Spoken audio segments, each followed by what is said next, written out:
Hi and welcome to this month's Gateway video. As always, I'm really excited to see you here and thanks for hanging in there and being so committed to this journey. You know, we've come a really long way and I'm really excited about what the next few months are going to unfold for us. Because as you know, I'm discovering new information for these calls and these videos every single month. And wait till you see what I've got to share with you this month. You're going to be blown away because if it's anything the way that I felt about it, you're going to find that it's going to be an incredible tool that you can stick into your kit bag and bring out and use on a daily basis. One of the things that I've received so many questions on since we started the Gateway was, Karen, how do I create what I want? You know, we have a lot of information out there on the law of attraction and how we can find what it is that we want in our lives and how we can attract it and bring it to us. But sometimes it works and sometimes it doesn't work. And it's really, really frustrating when we go to all of this effort and put in all of this energy to try to be creative, to try to have the kind of life that we want. And then when it doesn't work out that way, we beat ourselves up. We try to find reasons and excuses and we try to justify why things haven't turned out the way they should or the way that we wanted them to.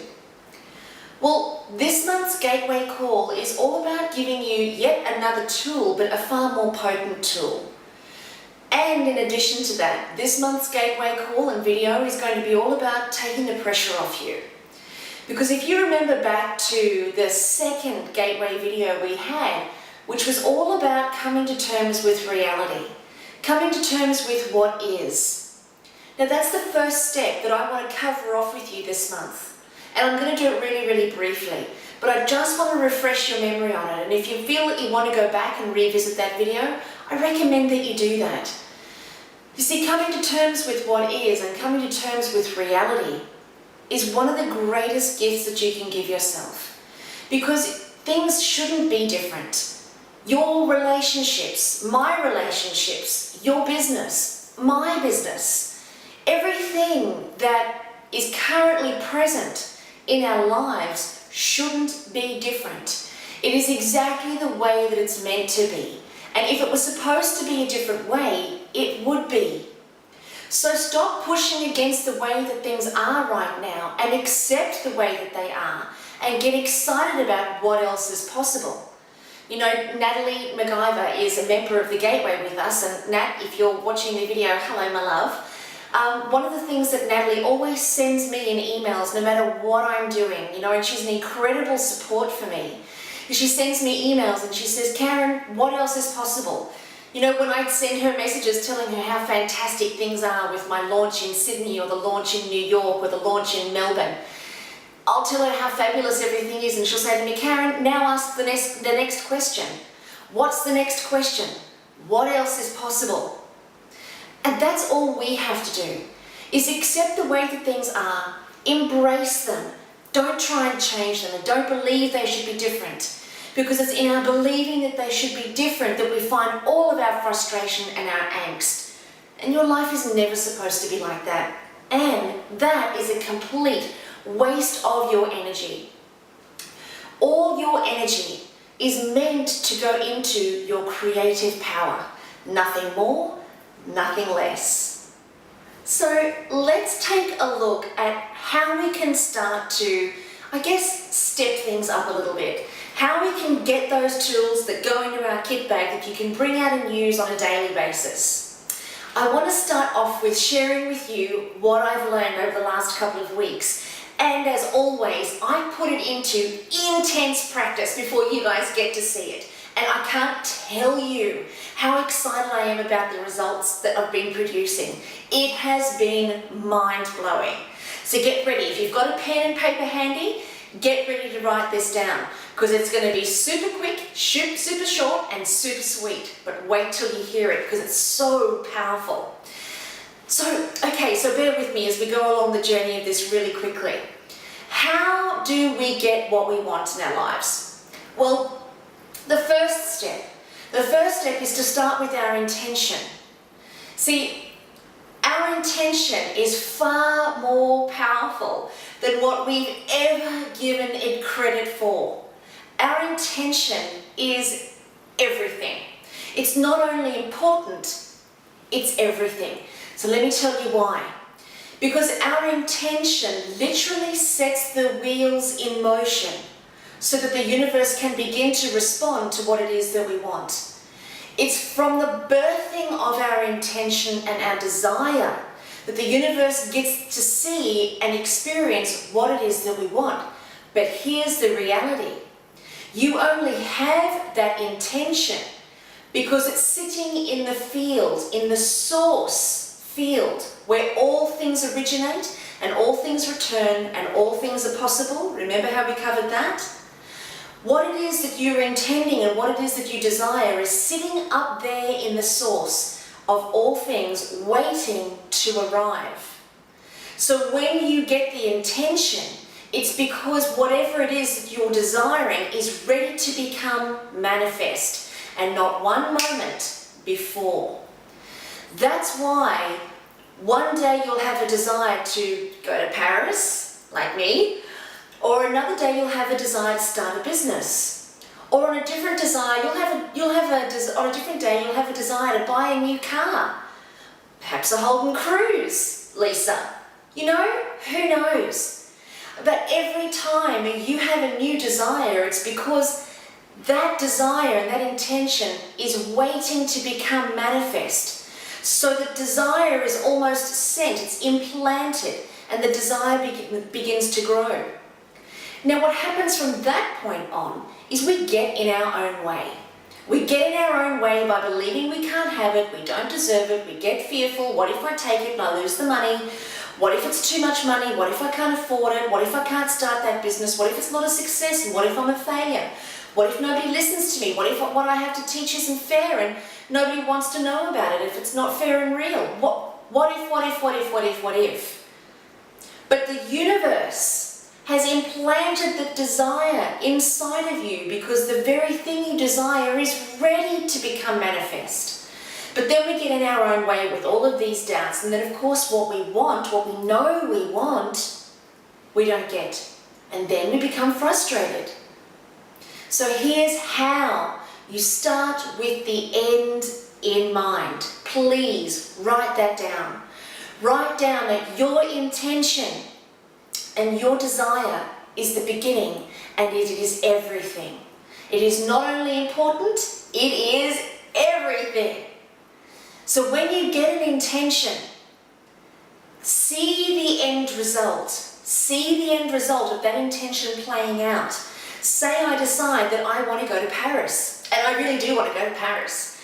So I want to go to Paris. So I see myself walking down the Champs-Élysées, and I see myself eating a baguette, sitting at one of the beautiful cafes, sipping a cafe latte, enjoying the scenery as I watch all the Parisians walk by with their little kids dressed in gorgeous Parisian clothes, and the fabulous Parisian gentlemen in their suits and jeans and fabulous shoes. You know, that's a fantastic vision for me. Oh yes, don't forget the ice cream. I also want the ice cream. So I see that, and I see that as my end result. But what traditionally would happen would be I would see that, I would imagine it, and it would enhance the desire for me. And then all of a sudden I'd think to myself, oh God, I'm never going to get there. I don't have the money, I certainly don't have the time, and you know, my partner doesn't want to come with me, so I'm going to be going on my own. Oh look, you know, and I don't want to go travelling on my own, like that's scary. No one will come with me, and it's going to cost me 15 grand to go and have the kind of holiday I want to have, and I won't take 6 weeks off. I run a business. I can't take 6 weeks off, not in a pink fit. Oh well, bugger it. There goes my trip to Paris. And that's the way that I would traditionally think. The trip to Paris would go on the back burner, and it would become something that I think about, something that I dream about, but no, I will never have. It's all wrong. That is all wrong. So if that is all wrong, what's right? Well, here it is. Here it is. See, the universe only ever deals in absolutes. It doesn't deal in incompletions. And what happens when we get a desire and we get an intention and then we get in our own way, the desire lands up becoming incomplete, rather than absolute. I'll explain the difference to you very briefly. Incomplete is when we have a desire which is coloured and discoloured and infected with fear and doubt and questioning. Completion and absolutes is a desire that in and of itself is enough, and it is complete, and it is whole within itself, and it has no discoloration to it. It is just pure intention, pure desire. So let me just say that one more time. It's only in our purest and absolute intention and desires that the universe has got something to respond to us with. Otherwise, the universe has got nothing really to respond to us with. And what lands up happening is we find ourselves in test situations because the universe is trying to figure out which way you want to go. It's giving you the desire, it's giving you the intention, yet you're saying, no, I shouldn't have that, and no, that's not right. And you're saying it either consciously or unconsciously. But then the universe says, well, okay, well, I'm going to send you some test situations. I'm going to see, well, what it's supposed to be, because you're giving me no clear direction and no clear intention. I've told you what I want for my expansion and for your expansion, but you believe it should be a different way, and the universe will never rob us of free will. We will always have free will and free decision making. So it will never take that away from us. But what it does is it sends us test situations just to see where we stand on it. You know, a test situation might be, well, you know, let's see what happens. I mean, if you lose the money, and what happens if you don't get the deal that you've gone after or you think that you should have. Or what happens if, you know, well, you know, you want to go to Paris. Well, the universe is saying, I've given you that desire. You're saying no to it. So why don't we look at the reasons why you're not saying no to it? Because what are you attracting here? Well, you're attracting, I don't have enough money, I don't have enough time, I don't have the resources to do it, and I'm going to be going on my own. So that's the intention wheels that I've set in motion. So the universe says, okay, well then let's see how it goes when you don't have the money. And let's see how it goes if you don't have the time. And then of course the universe sends us test situations to see where we stand on things, which ultimately brings more disappointment, more frustration, and no damn trip to Paris. When the alternative, it's unpredictable because we don't go down this path, but it is the best alternative. Because when we do go down this path and we do trust our desires and we do trust our intentions as something that is meant to be for us, when we do trust that and just think to ourselves, okay, well, what's the worst that can happen? I don't go to Paris. And what's the worst that can happen? I don't start my business. Or what's the worst that can happen? I don't get that promotion. Or what's the worst that can happen? I don't get a pay rise, or I don't have the relationship that I want. That's the worst that can happen. But trust me, you don't have it now anyway. Otherwise, you wouldn't be wanting it. So you don't have it now anyway. So what's the worst that can happen? Hell. Go with a route and a process that feels unpredictable and see what happens. So in order for us to get this intention, this pure desire that is not discolored or infected with our fears and doubts and questioning, the way that we get that, and I want to just remind you, is that the universe doesn't bring us what we want. It brings us who we are.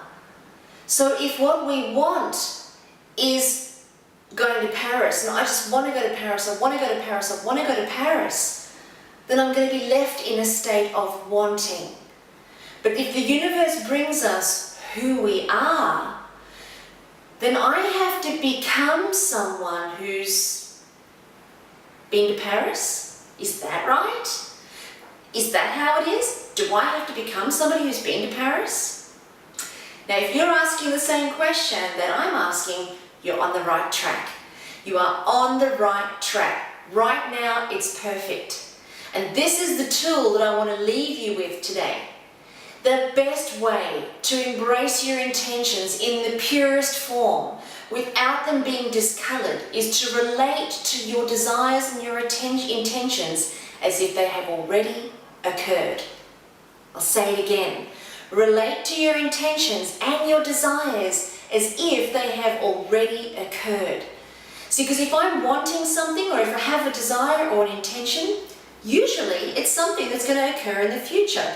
True, yes. Because if it was something that I already had, now I wouldn't be desiring for it. True or true? Yes, true. So that's traditionally how things are. But I can't become somebody who's got Paris unless I relate to it as if it's something that's already occurred in the past. So if I'm to say I've already been to Paris, I've already sat on the Champs-Élysées, I've already eaten my baguettes, I've already watched the Parisians walking down the Champs-Élysées with their children eating ice cream. I've already done that and it was magical. And you know what else was magical? I picked up a speaking gig while I was there. So now I'm relating to Paris as if I've already had it. And the moment I do that, the universe starts to respond to me with ways that I can make Paris become a reality and manifest. See, because it's not until I become somebody who's already been to Paris that the universe will give me the way and the wherewithal to make it become manifest. But while ever I'm relating to it as incomplete and half-assed because I don't think I can do it, I don't have the time, I don't have the money, I don't have everything I need to have to do it, so I'm just going to put it on the back burner. While ever I'm relating to it like that, it's incomplete. But the moment I start to relate to it like it's already happened, then I've already become somebody who's been to Paris. And it's from that place of already having it that the universe says, yes, you do already have it. It already exists up here. So now all we need to do is bring it into manifestation on an earthly plane. But you can't have it until you've already become it, because the universe brings us who we are, not what we want. So, on that note, feel free to replay this video a couple of times just until you get it. But the real message is, get clear on your intention and your desire, and then relate to your intention and your desire in absolutes. The moment there's a fear or a question or a doubt around that intention, the universe can't bring you that desire. It can't bring it into manifestation.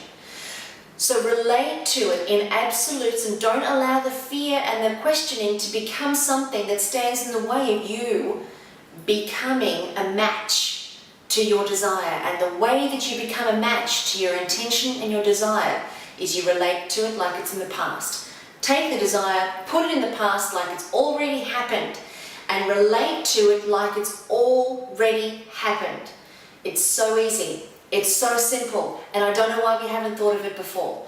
But when I relate to Paris like it's already happened, when I relate to my launch in New York like it's already happened, when I relate to the launch in Sydney being a screaming success like it's already happened, the person I become has already experienced the growth, has already experienced the expansion. And now, the physicality of the experience of being in Paris, being in New York and launching in Sydney, it's almost like something that's a bit of a residual, because I've already gone there and I've already experienced the growth and expansion. I am already living into the next evolution of myself. And I can tell you hand on heart, it's one of the most magical and powerful places I have ever been in my entire life. And I know I say that to you every month on the Gateway, that every month I'm expanding, and it's true.